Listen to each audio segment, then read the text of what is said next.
서울라이트라는 말이 있습니다. 영어로 서울에 사는 사람들을 일컫는 말이라고 합니다. 사실 우리나라에서는 서울 사람, 서울 시민 이렇게 통칭해서 부르기 때문에 굳이 영어로 서울라이트라고 하는 사람들은 많이 없습니다. 그래서 익숙하지 않은 단어이기도 하죠.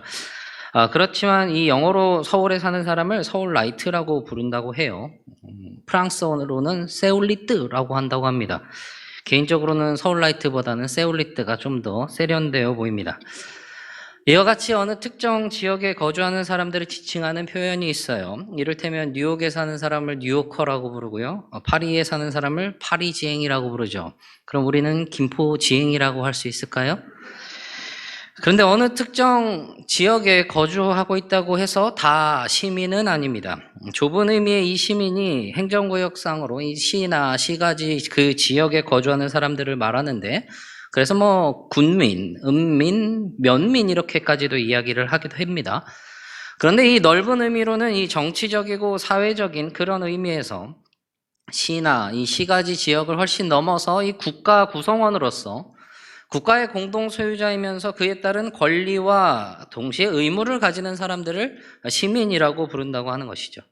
자발적이고 또 보편적으로 이 국가의 공공적인 정책에 비판적으로 합리적인 의사결정을 할 수 있는 그런 참여하는 역할을 한다는 것입니다. 올해 있었던 2번의 선거와 같은 일이 있는 것이죠. 그런데 동일하게 이 같은 지역에 거주하고 있고 같은 나라에 거주하고 있으면서 동시에 자유롭게 취업을 하고 그리고 거주할 수 있는 권리를 가지고 있지만 참정권은 없는, 그러니까 그런 정책 결정에 참여할 수 없고 권리와 의무가 없는 사람들이 있습니다. 이 사람들을 영주권자라고 해요. 거기에 시민도 영주권자 아닌 외국인도 있는 것이죠. 잠시 거주하고 있는. 근데 오늘 우리가 제목에서 함께 보듯이 하늘 시민권자, 천국 시민이죠. 우리는 무엇이라고 부를까요? 헤브나이트? 헤브너? 헤브닝? 저는 이것 같아요. 세인트, 성도. 지난 본문에서 이 바울이 복음을 방해하는 자들에 대한 경계심을 일깨웠습니다. 그리고 그들을 주의하라고 하면서 동시에 신앙의 정진을 이루어가야 할 것을 이야기를 했어요. 권면을 했죠. 당시 이 복음을 위협하고 있던 두 그룹이 있었는데 하나는 유대의 율법주의자들이고 또 하나가 자유방종주의자들이었습니다. 완전히 상반된 성향을 가지고 있지만 동일하게 공통적으로 복음의 위협을 가지고 있는 그들이었어요. 그러면서 먼저 유대의 율법주의자들을 경계하라고 이야기를 했는데 그들에 대해서 삼가라 그렇게 3번이나 반복하면서 행악하는 자들, 몸을 상해하는 일, 그렇게 그들을 비판을 하는 모습을 보여주었던 것이죠. 선민의식, 율법, 할례 이런 것들을 주신 그 참된 의미는 잃어버리고 귀한 그 의미를 퇴색해버리고 그런 그들의 모습을 비판하고 있었던 것입니다.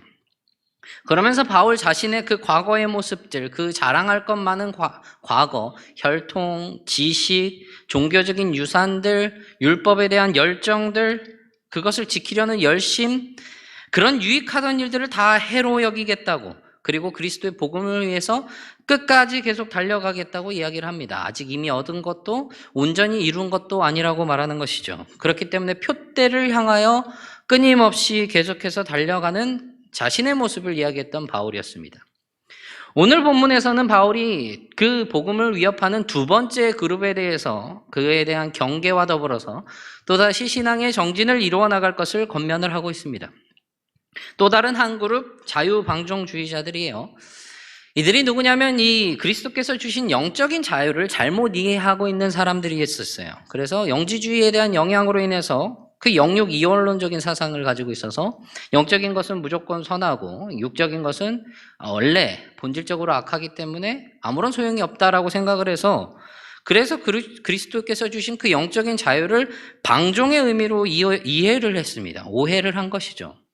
이미 구원받은 그들이기 때문에 거기에 있어서 자신들의 육신은 아무런 영향이 없다라는 것이죠. 그래서 윤리적인 것, 도덕적인 것들이 아무런 그들에게 영향을 미치지 못한다고 하면서 육체적인 방종을 일삼던 그런 무리들이 바로 자유방종주의자들이었어요. 이들의 이러한 모습이 성도로서, 신앙인으로서 반드시 경계해야 할 모습이라는 겁니다. 그리고 그것을 경계하면서 바르게 나아가야 할 모습이 있다고 바울이 이야기를 하는 것이죠. 그래서 그 율법주의자들의 실상을 비판하면서 그들을 삼가라고 경계했던 것처럼 이 방종주의자들의 실상을 밝히면서 강력하게 경계할 것을 권면을 하고 있는 것이에요. 그러한 권면에서 가장 처음으로 이야기하고 있는 게 17절입니다. 형제들아, 너희는 함께 나를 본받으라. 그리고 너희가 우리를 본받은 것처럼 그와 같이 행하는 자들을 눈여겨보라. 바울이 이 빌립보 성도들에게 나를 본받으라고 말하고 있습니다. 주일에 담임 목사님 설교하셨던 데살로니가 후서 3장 7절에 등장했던 미메오마이, 같은 어근을 가지고 있는 쉬미메테스라는 단어입니다. 이것은 명사예요. 함께 본받는 자라는 뜻을 가지고 있죠. 17절 본문을 다시 말하면 앞부분을 너희는 함께 나를 본받는 자가 되어라 라고 이야기를 하고 있다는 겁니다. 본받는다고 하면요, 사실은 무언가 완벽한 것을 닮으라고 하는 것처럼 생각이 될 텐데, 이전의 본문에서 바울이 이야기했던 것이 있어요. 자신은 이미 얻은 것이 아니고 아직 온전히 이루지 못해서 계속해서 달려가야 하는데 자신을 닮으라고 하는 그 모습이 의아해 보일지도 모릅니다. 아니면 바울이 그보다 앞서서 이야기했던 자신의 그 이전의 모습들, 자신이 가지고 있었던 그 유익들 있잖아요. 바울의 혈통, 그 종교적인 유산들, 율법적인 지식들, 그리고 자기가 복음을 위해서 이루어 나갔던 그 많은 일들, 그런 특권이나 업적을 닮으라고 말하는 것일까요? 그것이 아니라는 겁니다. 바울이 빌립보 2장부터 시작했던 그 권면을 이어나가고 있는 그 핵심이 무엇이냐? 그리스도의 마음을 품는 것, 그리스도를 닮아가는 모습. 그래서 그것을 위해서, 즉 그리스도와 그리스도의 복음을 위하여는 이전에 유익으로 여겼던 것들을 다 해로 여기고, 세상의 사람들은 엄청난 유익이라고 생각하는 그것들을 오히려 배설물처럼 여기고, 그렇게 아직 이미 얻은 것도 온전히 이룬 것도 아닌 것처럼, 아닌 듯이 그렇게 계속해서 표대를 향하여 달려가는, 겸손하게 그 자신의 모습을 닮으라고 하는 것이죠. 누구를 닮아가는 모습입니까? 예수 그리스도를 닮아 살아가고자 하는 자신의 모습을 그렇게 바라보고 닮으라고 이야기를 하고 있다는 거예요. 그리고 그런 자신의 모습을 또한 본받으려고 나아가고 있는 디모데와 에바브로 디도를 포함한 그 다른 사람들, 그렇게 빌립보의 교인들도 함께 우리를 본받기를 권면을 하고 있다는 것입니다. 그러면서 한 가지를 덧붙이고 있어요, 바울이. 뭐라고 덧붙이냐면, 그리고 너희가 우리를 본받은 것처럼 그와 같이 행하는 자들을 눈여겨보라. 여기에서 두 가지 단어를 생각을 해볼 수가 있습니다. 본받는 것이라는 것에서 본이라는 단어의 원형이 튀포스라는 명사입니다. 모형, 형상, 양식 이런 것들을 말해요. 거기에 받은 것이라고 번역된 것이 에케테라는 단어인데, 가지다, 소유하다, 있다라는 의미의 에코라는 단어의 파생입니다. 그러니까 쉽게 말하면 너희는 우리를 모범으로 가지고 있는 것과 같이 그렇게 하라고 이제 의미를 가지고 있는 것이죠. 그러니까 빌립보 성도들이 닮고자 하는 모습, 그런데요, 그와 같이 행하는 자들을 눈여겨보라고 하고 있습니다. 눈여겨보라. 눈여겨보라는 그 원형이 스코페오라는 단어인데요, 돌보다, 주목하다라는 동사입니다. 주목해서 보라. 자세하게 관찰해서 보고 너희가 닮고자 하는 모습과 같이 행하고 있는 사람들을 바라보라. 바라보려면 어디에 있어야 됩니까? 주위에 있어야죠. 내 눈 주위에 있는 것입니다. 너희 주위에 있는 그런 사람들을 바라보라. 그들을 자세하게 보고 그들을 닮아가는 그 모습들을 살펴보라. 빌립보 성도들에게 관찰하라고 하는 그 대상이 바울이나 아니면 디모데나 에바브로와 같은 그런 사람들 뿐만이 아니라 함께 신앙을 생활을 하고 있는 그런 사람들 가운데 그리스도를 더 알기 위하여, 그리스도를 더 닮기 위하여 행하며 나아가는 그런 사람들, 그들 가까이에 있는 지도자들과 그들을 포함한 여러 신앙인들, 그 사람들을 주목해보라. 자세히 관찰해서 살펴보라. 그리고 그것을 따라가라. 그렇게 이야기를 하고 있다는 겁니다. 일상적인 모습 속에서 신앙의 본질을, 그리스도께서 주신 그 은혜의 참된 의미를 따라서 살아가고 있는 사람들이 주위에 있다고, 그들을 주목해서 따르라고 그렇게 권면을 하고 있다는 것이죠. 때때로 우리가 신앙생활을 하다 보면 너무 멀리만 볼 때가 있어요. 혹은 너무 뒤에만 볼 때가 있어요.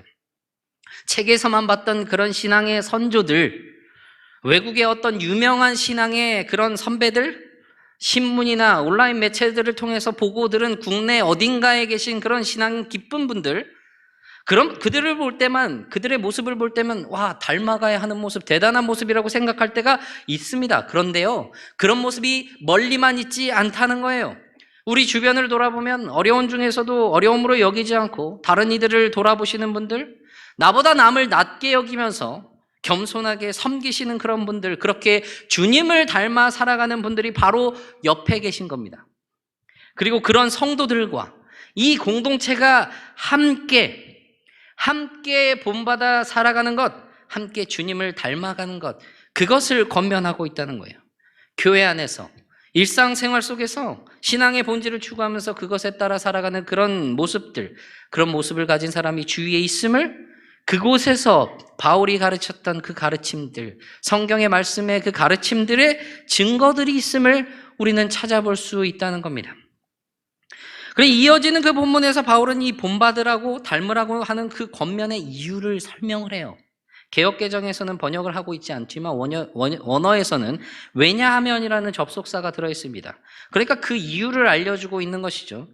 그러니까 그 다음부터 바울이 왜냐하면 그 이유를 이야기를 하고 있는 것을 보니까 무엇이냐면 자신이 본받으라고 했던 완전 정반대의 모습을 이야기를 하고 있어요.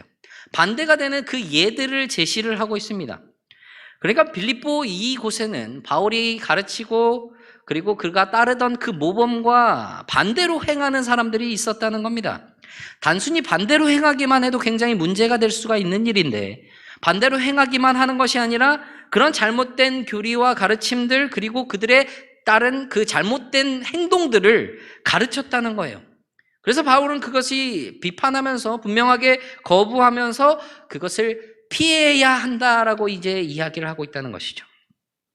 그것 때문에 그것에 강하게 권면을 하고 있었던 것이에요. 그래서 이것을 통해서 무엇을 피해야 할지를 알고 무엇을 따라야 할지를 더 분명하게 보게 된다는 것입니다.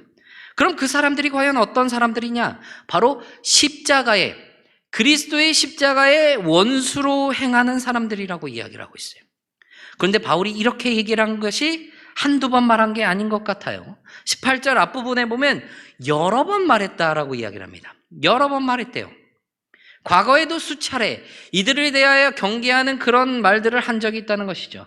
여러 번 경계하고 또 권면을 했음에도 여전히 돌이키지 않고 그 잘못된 행동들을 가르치고 있는 그런 사람들이 있었다는 거예요. 그들로 인한 악영향이 여전히 있기에 바울은 눈물을 흘리면서 말하고 있습니다. 마음속 깊은 것부터 우러나오는 그 성도를 향한 사랑과 그들을 향한 그 근심, 그런 간절한 기도로 그렇게 눈물을 흘리며 경고하고 권면을 하고 있는 것이에요. 그럼 과연 십자가의 원수로 행하는 것이 무엇일까요? 여러분, 십자가가 무엇입니까? 십자가에 담겨진 귀한 진리는 인간은 스스로 구원할 수 없고 스스로 자신의 문제를 해결할 수 없는 존재라는 것, 오직 하나님의 은혜로만 구원받을 수 있다는 것, 그리고 예수 그리스도께서 그 구원을 위하여 그 고귀한 희생을 십자가에 담아두셨다는 것, 그것이 그 안에 담겨져 있습니다. 그런 십자가에 담겨진 귀한 진리를 알고 그 십자가의 삶을 살아간다는 것은요, 예수님이 말씀하셨던 것 같이 자기를 부인하고 날마다 자기 십자가를 지고 살아가는 삶이라는 것입니다. 누가복음 9장 23절에 이렇게 말씀하셨죠. 아무든지 나를 따라오려거든 자기를 부인하고 날마다 제 십자를 지고 나를 따를 것이니라.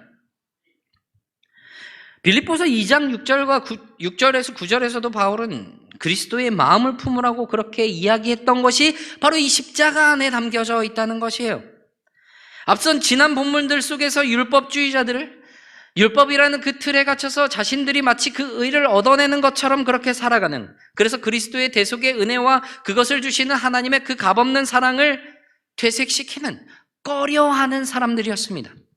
오늘 언급이 되고 있는 이 자유방종주의자들, 자기를 부인하지 않고 세상과 세상에 있는 것들을 탐닉하면서 거기에 흠뻑 빠져 살아가는 사람들입니다. 그 사람들에게는 십자가에 못 박히신 그리스도의 마음을 품고 겸손하게 그리고 거룩하고 흠이 없게 살아가는 사람들의 모습은 미련해 보여요. 마음대로 할 수 있는데 마음껏 하지 못하고 살아가는 그들의 모습이 오히려 미련해 보인다는 겁니다. 그런데 그들이 미련하게 여긴 것이 결국은 그리스도의 십자가라는 겁니다. 고린도 교회를 향한 바울의 편지 속에서도 바울은 이런 말을 했습니다. 고린도전서 1장 23절에서 우리는 십자가에 못 박힌 그리스도를 전하니 유대인들에게는 거리끼는 것이요 이방인에게는 미련한 것이로되 자신들은 이미 완전해졌다고 착각을 하고 자기를 부인하지 않고 정욕대로 살아가면서 자유를 남용하는 자유방종주의자들, 이들은 그리스도의 그 부르심의 표대를 향하여 끊임없이 달려가야 할 성도들과 그 교회에 아무런 도움이 되지 않고 오히려 악영향을 주는 그런 사람들입니다. 그래서 그들에 대해서 바울은 강력하게 비판을 하고 있는 것이죠. 율법주의자들에 대해서 강력하게 삼가라고 3번이나 꼬집었던 그 실상을 꼬집었던 바울이 이번에도 3번에 걸쳐서 자유방종주의자들의 잘못된 행태를 경계합니다. 얼마나 강력하게 경고를 하냐면 그들의 마침은 멸망이다라고 강력하게 경고를 하고 있어요. 그들의 악한 행위, 그들의 그런 방종의 그 결과는 그 끝의 열매는 멸망이라는 거예요. 마침이라는 말은 끝, 마지막, 결말이라는 의미입니다. 멸망은 낭비, 손실, 파멸을 의미하는 것이에요. 그 끝은 그 궁극적인 최후의 파멸, 영원히 완전히 파멸되는 즉 영벌을 의미하고 있습니다. 스스로 완전하다고 생각을 했지만 방종을 일삼고 풍요를 지금 누리고 있다고 하더라도 그 끝에 기다리고 있는 것이 영벌이라는 겁니다. 왜냐하면 이들의 모습이 그리스도의 십자가의 원수로 행하는 모습이고 그것은 구원의 유일한 수단인 십자가를 거부하는 것과 마찬가지이기 때문입니다. 그럼 대체 그들의 모습이 어떠하기에 십자가의 원수로 행하는 것과 같이 그런 강력한 표현을, 이들의 마침이 멸망이라고 하는 것 같이 그런 강력한 무서운 표현을 하고 있는 것일까요? 그것에 대해서 이 자유방종주의자들의 특징을 지적하는 바울의 말이 있습니다. 첫 번째로 그들의 신은 배라고 이야기를 하고 있습니다. 여기서 배는 복부를 의미해요. 이 아랫배나 아니면 복부 전체나 좀 길게는 식도를 의미를 합니다.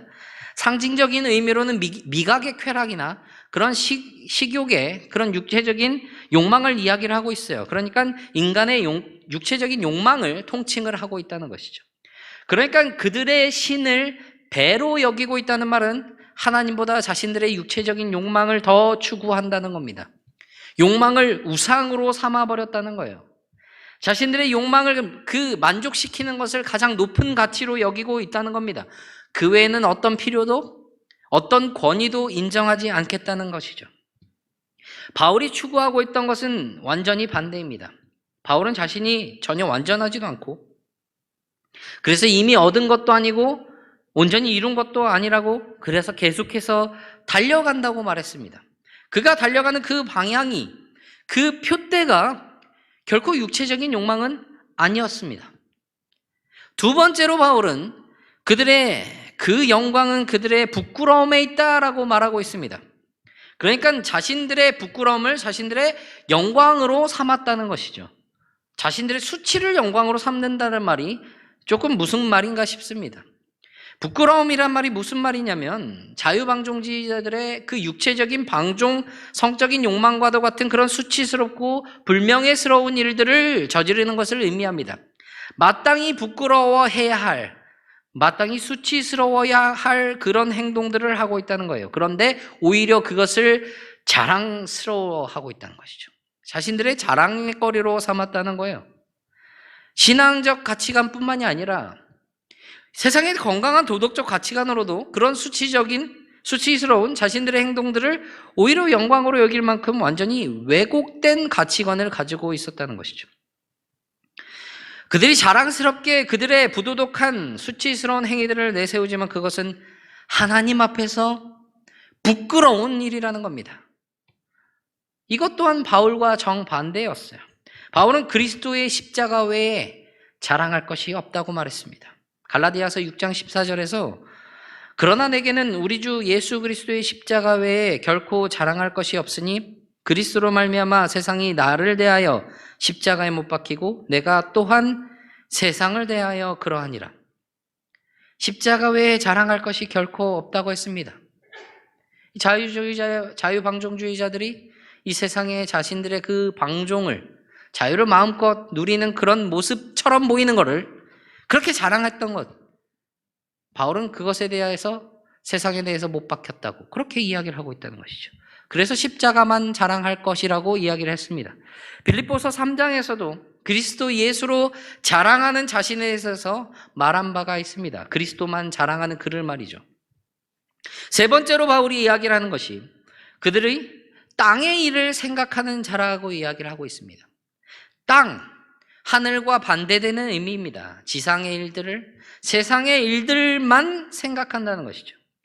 마치 골로새서에서 말하는 것과 같아요. 골로새서 3장 5절에 그러므로 땅에 있는 지체를 죽이라. 곧 음란과 부정과 사욕과 악한 정욕과 탐심이니, 탐심은 우상 숭배니라.